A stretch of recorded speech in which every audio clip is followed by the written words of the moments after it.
The note on the front porch was only 3 sentences long, but it ended Clara Whitmore's life as she knew it. She was 18 years old, carrying a duffel bag filled with everything she owned, and by sunset she no longer had a place to call home. No shouting, no slammed doors, just a quiet request to leave the key under the mat and move on. 3 days later, with a single dollar left in her checking account, Clara bought a forgotten stone cottage tucked into the hills of northern Vermont. The county records described it as uninhabitable. The roof sagged beneath years of snow and weather. Several windows were broken. The chimney leaned slightly to one side. No one had lived there in decades. Most people would have seen a ruin. Clara saw something else. She saw ownership. She saw a place that could not ask her to leave. The cottage sat alone at the end of a narrow gravel road surrounded by maple trees and old stone walls half swallowed by moss. It looked less like a house and more like a memory someone had forgotten to erase. The first photograph she saw on the county auction website caught her attention immediately. Not the roof, not the cracked windows. The hearth. A massive stone hearth built into the center wall, larger than anything the small cottage should have needed. It seemed oddly out of place. Too large. Too deliberate. Clara could not explain why she kept returning to that photograph. Only that something about it felt unfinished, like a sentence missing its final words. So she spent her last dollar and became the owner of a cottage nobody wanted. But what nobody knew was that beneath that old hearth, hidden below layers of stone and ash, was a secret that had remained untouched for more than 60 years. The people who built the cottage were gone. The people who remembered it were gone. Yet something had been left behind, waiting in silence beneath the heart of the house. Clara had no idea what she would find there. She only knew that before long, a single discovery beneath that fireplace would change everything she thought she knew about the cottage, its history, and her own place in the world. Clara had always been the kind of child who noticed things. Other people walked past. When she was 8 years old, she spent an entire afternoon sitting on the stone steps outside the town library watching sunlight move across a row of old brick buildings. Most children would have become bored within minutes. Clara filled 3 notebook pages describing the shadows. Her mother used to joke that Clara collected details the way other children collected baseball cards. It was true. She carried a small spiral notebook everywhere she went. Whenever she saw something interesting, she wrote it down. The chipped paint on a porch railing. A crow building a nest in a church steeple. The sound rain made against old windows. She never thought of herself as a writer. She simply did not want things to disappear without someone remembering them. The person who understood that best was Martha Bellamy. Martha was the head librarian in the small Vermont town where Clara grew up. She was 71 years old, wore long wool cardigans even in spring, and spoke so softly that people instinctively leaned closer when she talked. Martha believed that every place had a story and that stories mattered because they kept ordinary people from being forgotten. On Saturday mornings, Clara would sit at a small wooden table near the history shelves while Martha sorted donated books. Sometimes Martha showed her old town records and faded photographs from decades earlier. Clara loved studying the faces. She wondered what had happened to those people, what they worried about, what they hoped for, what had become of the houses standing behind them. Martha taught her that history was not made of famous events. History was made of ordinary lives carefully lived. That idea stayed with Clara. While other children dreamed about becoming celebrities or athletes, Clara imagined restoring old journals, preserving letters, and protecting forgotten stories from being lost forever. She spent hours exploring quiet corners of town where older buildings still stood. There was an abandoned grist mill beside a creek, a weathered farmhouse at the end of a dirt road, and a small stone cottage hidden behind a line of maple trees that she passed once during a school field trip. She remembered that cottage years later. Not because it was beautiful. It was not. The roof sagged and weeds grew around the foundation. But she remembered the chimney. Massive and sturdy, built from stone larger than any she had ever seen. The cottage looked as though it had been standing there long before anyone currently alive had been born. Something about that permanence fascinated her. Clara often felt like people moved on too quickly. Stores closed. Families relocated.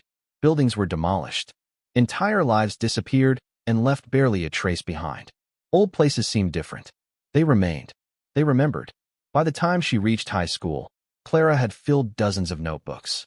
Most contained observations rather than stories. She described places, objects, conversations overheard in diners, and weather patterns moving across the hills. She liked quiet things. She liked patience. She liked knowing that every object carried a history if someone cared enough to look closely. Martha once told her that the most important discoveries rarely announced themselves. They waited for people willing to pay attention. Clara never forgot those words. Years later, standing on the edge of adulthood with uncertainty waiting around every corner, she still carried a notebook in her bag. She still watched more than she spoke. And she still believed that somewhere beneath the surface of ordinary things, hidden just out of sight, there were stories waiting for the right person to find them. As Clara grew older, the habit of noticing things slowly became a skill. While many people looked at an old object and saw age, Clara saw clues. She saw repairs, missing pieces, fingerprints of previous owners, and small decisions made years before she was born. During her sophomore year of high school, Martha introduced her to the local historical society, a quiet organization that occupied the second floor of a former town hall overlooking the village green. The rooms smelled faintly of dust, paper, and old wood polish. Most teenagers would have found the place unbearably dull. Clara loved it immediately. The society maintained thousands of documents collected over more than a century. Property records, family letters, hand-drawn maps, business ledgers, church directories, boxes filled with photographs that nobody had labeled. Clara began volunteering every Saturday. At first, her work was simple. She organized folders, replaced damaged sleeves, sorted photographs into storage boxes. Over time, she learned something more valuable. She learned how to preserve fragile things. The director of the society was a retired archivist named Walter Green. Walter had spent 30 years working in state records preservation before returning to Vermont. He moved slowly, spoke carefully, and treated every document as though it contained a life worth protecting. Under Walter's guidance, Clara learned how moisture damaged paper. She learned how sunlight faded ink. She learned why some records survived for generations while others disappeared forever. More importantly, she learned patience. Walter often spent hours examining a single box before making conclusions. He believed that details revealed themselves only to people willing to wait. Clara absorbed that lesson completely. By 16, she could identify the approximate age of a document by the paper stock. She could recognize water damage, smoke damage, and repairs made decades apart. She became surprisingly good at finding things other people overlooked. A missing page tucked into the wrong folder. A note hidden inside a book cover. A photograph slipped between unrelated records years earlier by accident. The discoveries were rarely dramatic, but they mattered. Each one taught her how to follow small clues without rushing. During the summers, she took a part-time job at Hollow Creek Books, a used bookstore located inside a converted 19th-century storefront. The owner, Evelyn Mercer, specialized in rare regional history and estate collections.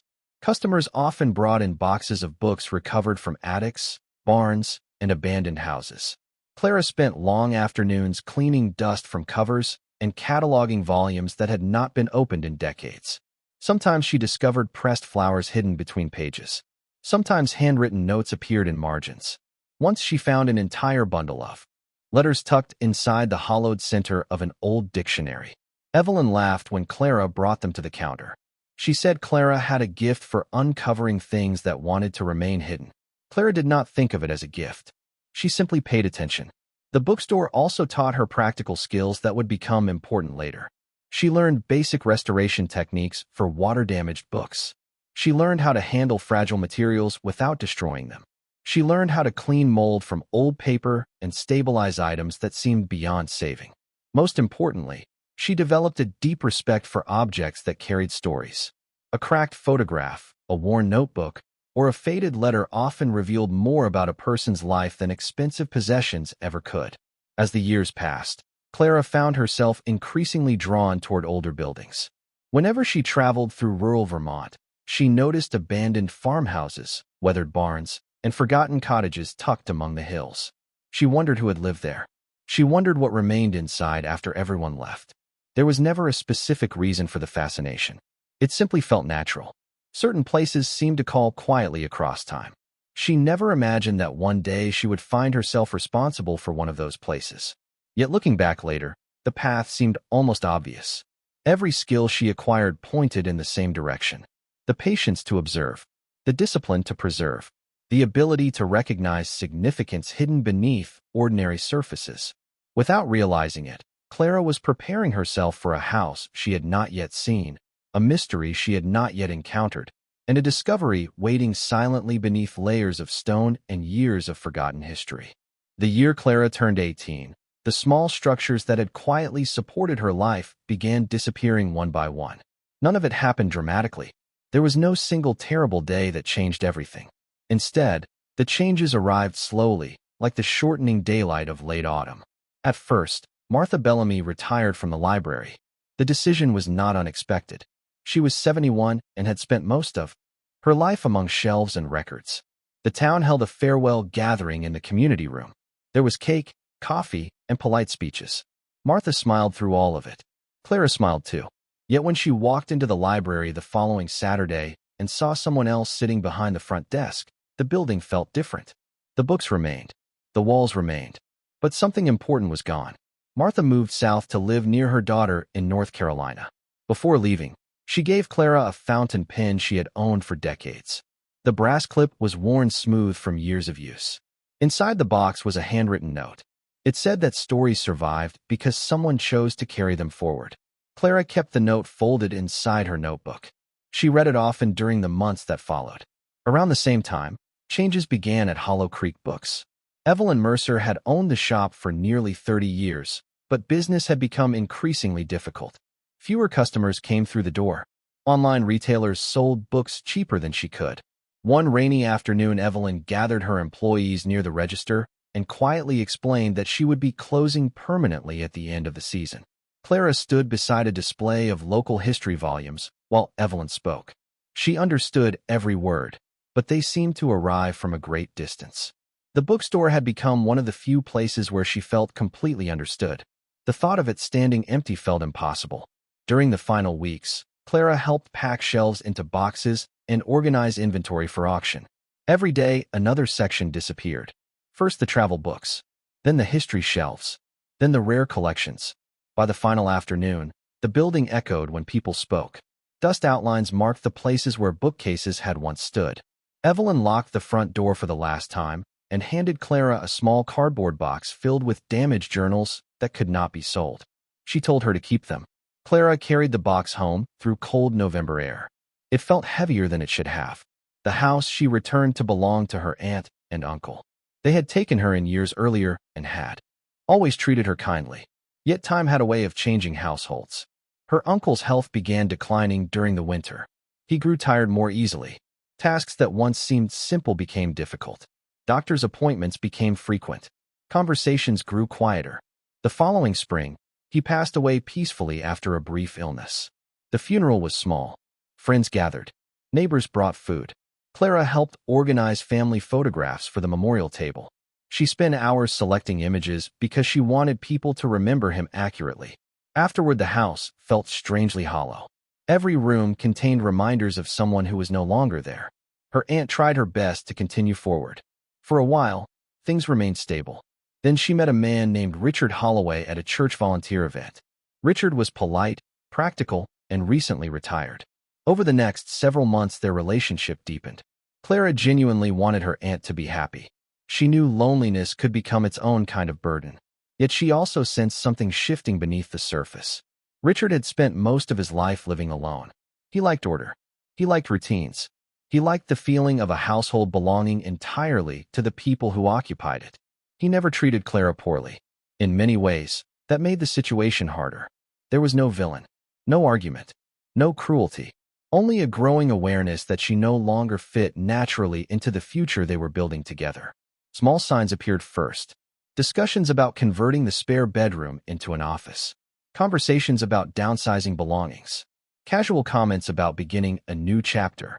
None of it was directed at Clara, yet she understood what it meant. One evening near the end of summer, her aunt asked if they could sit together on the back porch.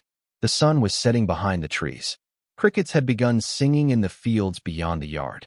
Her aunt spoke carefully, choosing every word with visible effort. She explained that she and Richard planned to marry. She explained that they intended to sell the house and move closer to his family. She explained that Clara was an adult now and deserved the chance to build a life of her own. The conversation remained gentle from beginning to end. That almost made it worse. There was nothing to fight against, nothing to resent, only the quiet realization that another door was closing. Over the following weeks, Clara packed her belongings into boxes. The collection was surprisingly small. Notebooks, books, photographs, the fountain pen from Martha, the damaged journals from Evelyn. Each item seemed to belong to a different chapter that had already ended. As moving day approached, she found herself taking long walks through town. She visited the library. She stood outside the empty bookstore. She passed streets she had known her entire life. Everywhere she looked, something was changing or disappearing. For the first time, she felt untethered. The places that had shaped her still existed, yet none of them seemed to have room for her anymore. On her final evening in town, she sat alone on a bench overlooking the village green. The air smelled faintly of wood smoke. Lights glowed behind distant windows. Somewhere a church bell marked the hour. Clara opened her notebook and stared at the blank page. She had no plan, no destination, no clear idea what came next. Yet beneath the uncertainty was the faintest feeling that her story was not ending. It was simply waiting for a page she had not turned yet. The next morning, Clara woke before sunrise and sat at a small table in a 24-hour diner near the bus station. A notebook rested beside her coffee cup. The page remained blank. She had spent weeks trying to imagine what came next and had arrived at the same answer every time. She did not know. She had enough savings to survive for a little while, but not enough to rent an apartment for long. The familiar paths had ended. She needed a new one. After breakfast, she walked to the public library and settled in front of one of the computer terminals. At first, she searched for jobs, then rooms for rent, then seasonal positions in neighboring towns. Hours passed. Nothing felt right. Everything seemed temporary, as though she would only be delaying the same uncertainty waiting further ahead. Late in the afternoon, she found herself opening a county records website she had used years earlier while helping the Historical Society. The page contained notices for tax sales, surplus properties, and abandoned structures. Most of the listings were exactly what she expected. Empty lots, overgrown fields, buildings that looked one storm away from collapse. She clicked through them without much interest. Then one photograph stopped her. The image was grainy and slightly faded. Moss covered much of the roof. Trees crowded close around the structure. Yet even through the poor quality of the photograph, she immediately recognized the material. Stone. Not modern stone veneer. Real field stone laid by hand generations earlier. The listing described the property as a 19th-century cottage located outside the village of Black Hollow in northern Vermont. The parcel measured less than 2 acres. No utilities. No active road maintenance. Condemned for occupancy more than a decade earlier. The opening bid was $1. Clara stared at the photograph for a long time. Something about the building felt familiar. She enlarged the image.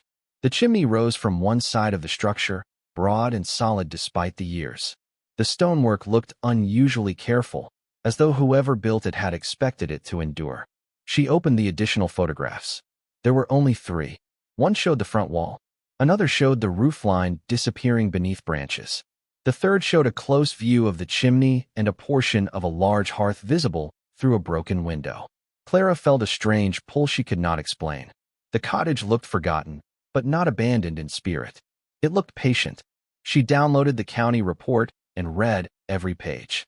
The structure had once belonged to the Whitaker family, local stonemasons who settled the area in the late 1800s. After the last surviving heir passed away decades earlier, ownership became tangled in probate issues before eventually reverting to the county. Multiple auctions had failed. No bidders. No interest. The report described water damage, roof deterioration, and vegetation encroachment. It also mentioned that the original stonework remained largely intact. Clara found herself smiling at that detail. Intact. The word lingered in her mind. Later that evening, she called the county office. The clerk who answered sounded surprised anyone was asking about the property. She explained that the listing had appeared repeatedly for years. Most people wanted easier places. Places closer to town. Places that did not require work. Clara thanked her and hung up. Then she returned to the photograph one final time. The cottage sat quietly among the trees beneath a gray autumn sky. It seemed less like real estate and more like a story paused halfway through its final chapter. For the first time in months, Clara felt something other than uncertainty. She felt curiosity. By the time the library closed, her decision had already been made. The next morning, she submitted the paperwork and placed a $1 bid on the forgotten stone cottage. The confirmation letter arrived 4 days later in a plain white envelope with the county seal printed in the corner. Clara opened it while sitting at a table near the window of the small room she had been renting by the week. The letter was brief. Her bid had been accepted. Ownership would transfer immediately upon completion of the remaining paperwork. She read the document twice before setting it down. The words felt strangely unreal. Somewhere beyond the hills and forests of northern Vermont, a forgotten cottage now belonged to her. During the next several days, she reduced her life to the few possessions she could carry. Most of what she owned fit into 2 duffel bags and a weathered cardboard box. The notebooks came first, then the fountain pen Martha had given her. The damaged journals from Evelyn followed. A few changes of clothes. Several books she could not bring herself to leave behind. Everything else was donated, sold, or discarded. The process took less time than she expected. Standing in the nearly empty room afterward, she was surprised by how little remained. Yet the emptiness felt honest. There was nothing left tying her to a life that no longer existed. On her final evening, she walked through town one last time. The library lights glowed softly through the windows. The old bookstore stood dark and vacant. Fallen leaves gathered along the sidewalks. The air carried the scent of approaching winter. Clara paused at familiar corners and intersections, not because she expected to return soon, but because she wanted to remember them exactly as they were. She wrote a few final observations in her notebook before closing it and slipping it into her bag. Early the next morning, she boarded a regional bus heading north. The ride lasted several hours. Towns appeared and disappeared beyond the glass. White church steeples rose above clusters of houses. Farm fields stretched across valleys painted gold and brown by autumn. Stone walls threaded through forests that seemed older than memory. Clara watched everything carefully. She had always believed that transitions announced themselves with dramatic moments. Instead, this one arrived quietly. Mile by mile, the familiar landscape faded behind her. The farther she traveled, the lighter she felt. Not happier. Not yet. Simply untethered. By afternoon, the bus reached a small village less than 20 miles from her destination. From there, she hired a local driver with an aging pickup truck. The driver knew the general area but seemed surprised when Clara gave him the final address. He said very few people ever went that way anymore. The paved road eventually narrowed into a winding country lane. Then the lane became gravel. Dense woods closed in on both sides. Maples and birches arched overhead, their leaves scattering across the road like pieces of colored glass. The truck climbed steadily through rolling hills until they reached an old turnout beside a rusted county sign. The driver stopped there. The remaining distance could only be covered on foot. Clara thanked him, gathered her bags, and watched the truck disappear around a bend. Silence settled almost immediately. She adjusted the straps on her shoulders and followed the narrow path ahead. The trail curved through trees glowing with late afternoon light. After nearly half a mile, the woods began to thin. Through the branches, she caught her first glimpse of gray stone. She stopped walking. There, beyond the last line of trees, stood the cottage waiting exactly where the photograph had promised. For a long moment, Clara simply stood at the edge of the clearing and looked. The cottage appeared smaller than it had in the photographs and somehow older. Late afternoon sunlight filtered through the trees and settled across the stone walls in pale gold bands. Moss covered sections of the roof. Ivy climbed one corner of the chimney. The windows reflected fragments of sky between streaks of dirt that had accumulated over years of rain and wind. Nothing moved except the branches overhead. The place seemed suspended outside ordinary time. Clara adjusted the straps on her bags and walked forward slowly. The grass reached nearly to her knees. Wildflowers and weeds had claimed what might once have been a garden. Near the front path, she found the remains of a stone border almost hidden beneath moss. Someone had carefully arranged those stones decades earlier. The thought made her pause. People had once planned things here. They had planted flowers. They had carried groceries through the front door. They had lived entire lives within these walls. The front porch sagged slightly beneath her weight as she climbed the steps. The wood creaked, but held. A rusted iron key waited in the lockbox mounted beside the door exactly where the county clerk had said it would be. Clara turned the key and heard the latch release with a dull metallic click. The door resisted at first. Then it opened inward several inches with a long scraping sound. Cool air drifted out carrying the scent of aged wood, dust, stone, and something faintly sweet she could not identify. She stepped inside. The silence felt immediate and complete. Sunlight entered through the front windows and spread across wide plank floors faded by time. Dust floated through the beams of light like drifting snow. The main room occupied most of the cottage. A large stone hearth dominated the far wall. The fireplace opening was wide enough for a person to sit inside.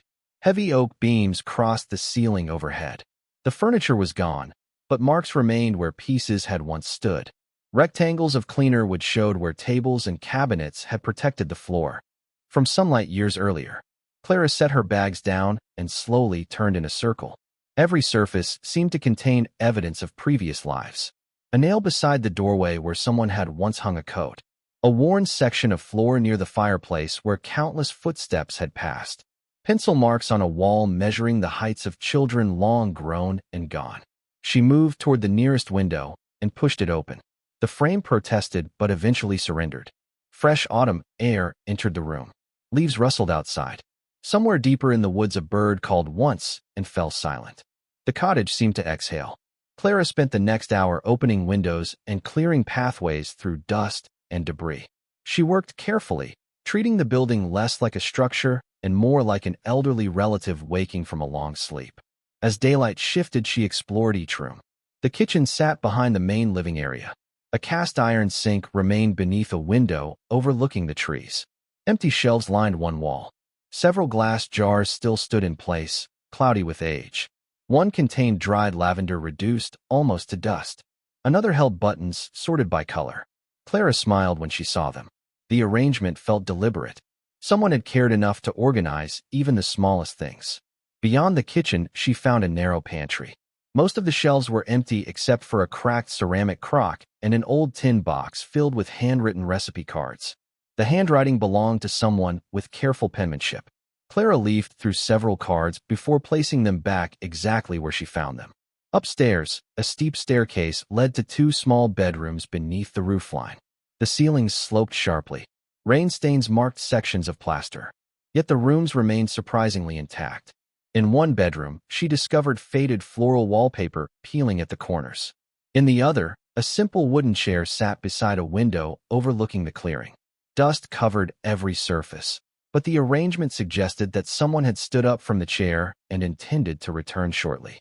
The feeling lingered with her as she moved through the space. Nothing here felt abandoned in the usual sense. Forgotten, perhaps. Neglected, certainly, but not abandoned. The cottage still carried traces of affection. Near sunset, Clara returned downstairs and unpacked several supplies. She swept sections of the floor.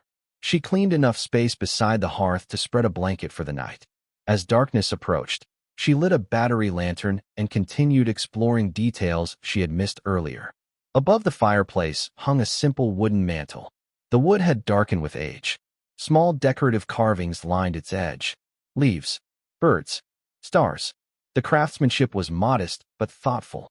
Clara ran her fingers across the carvings and noticed that one section appeared smoother than the others, as though touched repeatedly over many years. She made a note in her notebook. Later she examined the walls more closely. Several framed photographs remained hanging in the hallway. The images had faded so badly that faces were difficult to distinguish.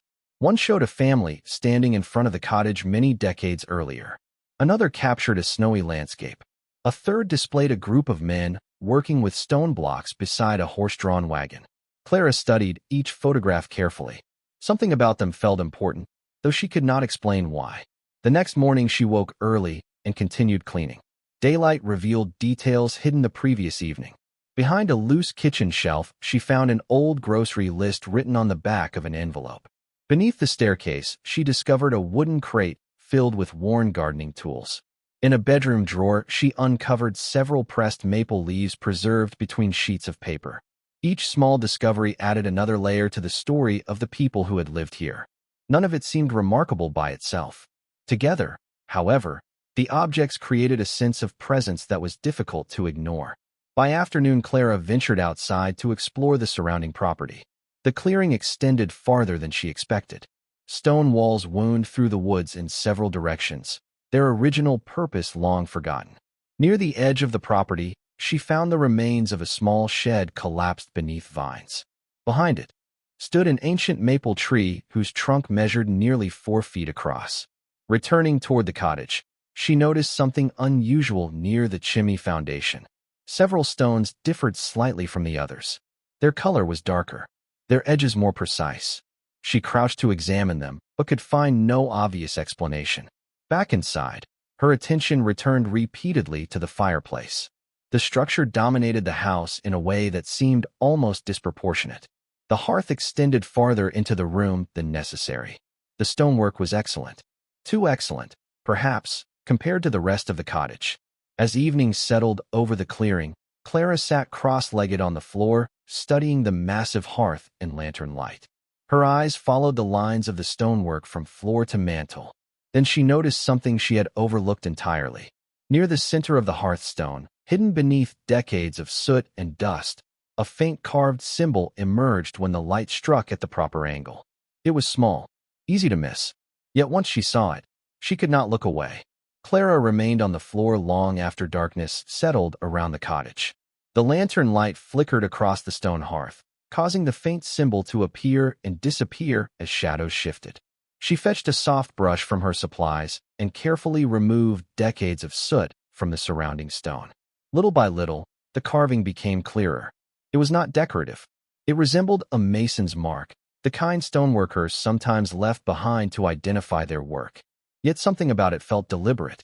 The symbol matched nothing she recognized from local records. The following morning, she began searching for other examples. She examined the chimney foundation outside. She inspected the stone walls threading through the property. Hours passed before she found a second mark hidden on one of the darker stones near the chimney base. It was identical. 2 matching symbols separated by decades of weather and positioned with unusual precision. Clara recorded both in her notebook. That evening she returned to the photographs hanging in the hallway. One image of the stoneworkers caught her attention again. She removed the frame from the wall and opened the backing. Folded behind the photograph was a brittle scrap of paper. The discovery startled her. Written across the paper in faded ink were several names and a date from the late 19th century. At the bottom appeared a single sentence. "The hearth remembers what the valley forgets." Clara read the line 3 times. The words seemed less like a note and more like a message intended for someone far in the future. Over the next several days, she searched the cottage more carefully than before. She examined shelves, drawers, floorboards, and walls. Nothing seemed connected until she noticed an unusual detail beneath the staircase. A narrow cabinet built into the wall appeared shallower than it should have been. Measurements suggested an used space behind it. When she removed the cabinet's rear panel, she discovered a rolled sheet of paper hidden inside. It was an old architectural sketch of the cottage. The drawing showed the original floor plan along with detailed notes written by hand. Most of the writing had faded, but one section remained legible. The hearth had been drawn separately from the rest of the structure. Additional stonework extended below floor level. Clara studied the sketch for nearly an hour. The proportions did not make sense.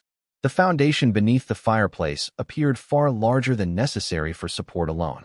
For the first time, she began to suspect that the hearth concealed more than craftsmanship. The next morning, she inspected the stone floor in front of the fireplace. Several stones bore the wear expected from generations of use. One did not. It appeared slightly smoother and sat a fraction lower than the others. The difference was almost invisible. Clara only noticed it because she had spent years training herself to notice small irregularities. Kneeling on the floor, she traced the edges with her fingertips. A narrow seam emerged beneath layers of dust. Her pulse quickened. Using a thin restoration tool from her supplies, she carefully cleaned the seam. The outline formed a rectangle. Not large, just wide enough to suggest a concealed access point. It took nearly 2 hours to loosen the stone without damaging it. When it finally shifted, stale air rose from below carrying the scent of dry earth and old paper. Beneath the stone lay a narrow cavity descending into darkness. Clara retrieved a flashlight and peered inside. Several feet below rested a metal container protected from moisture by layers of stone. The compartment was not large. Whoever built it had intended concealment rather than storage. With great care, she lowered herself enough to reach the container and slowly lifted it free. The metal box was surprisingly heavy. Rust covered portions of the exterior, but the seal remained intact. Clara carried it to the table and sat quietly for several minutes before opening it. The moment felt strangely intimate, as though she were about to enter a conversation interrupted generations earlier. Inside, she found no gold, jewelry, or valuables. Instead, the box contained bundles of letters wrapped in cloth, several leather journals, folded maps, photographs, and a collection of handwritten records. Everything had been organized with extraordinary care. The first journal belonged to Elias Whitaker, one of the original stonemasons who helped build the cottage. His entries described the settlement's earliest years. He wrote about clearing land, constructing homes, and helping neighbors survive harsh winters. As Clara continued reading, a larger story emerged. The valley surrounding the cottage had once supported a small community that never appeared in most official histories. Families had worked together, shared resources, and preserved records of daily life. When economic changes eventually scattered the community, many documents vanished. Yet Elias and several others feared that their stories would disappear completely. Rather than allow that to happen, they gathered letters, journals, photographs, family histories, and first-hand accounts into a single archive. They hid everything beneath the hearth, believing the stonework would outlast them all. Clara spent days reading. Each document expanded the picture. She learned about teachers, farmers, carpenters, midwives, and children whose names had faded from public memory. She discovered photographs of buildings long gone and maps of roads reclaimed by forest. Some letters described ordinary moments so vividly that the writers seemed alive again. Others contained reflections on belonging, loss, and the fear of being forgotten. The deeper Clara went, the more she understood that the hidden archive was not merely a collection of documents. It was an entire community preserving its voice across time. One evening, near the bottom of the final journal, she found a sealed envelope addressed simply to the one who finds this. Clara held it carefully in both hands. Around her, the cottage sat silent beneath the fading light. The letters, journals, and photographs had already revealed nearly everything about the forgotten community. Yet somehow she knew the envelope contained the piece that would explain why all of it had been entrusted to the hearth in the first place. She stared at the seal for a long time before finally reaching for the letter opener. Clara carefully broke the seal and unfolded the letter. The paper crackled softly in the quiet room. The handwriting matched the journals she had spent days reading. The message was not long. It explained that the archive beneath the hearth had never been hidden out of fear or secrecy. It had been hidden out of hope. The people who built the collection believed that someday the valley would change, families would leave, buildings would disappear, and memories would fade. They understood that history is often written by people with power, while ordinary lives quietly vanish. They wanted someone in the future to know they had been there. They wanted their children, and the children who came after them, to be remembered.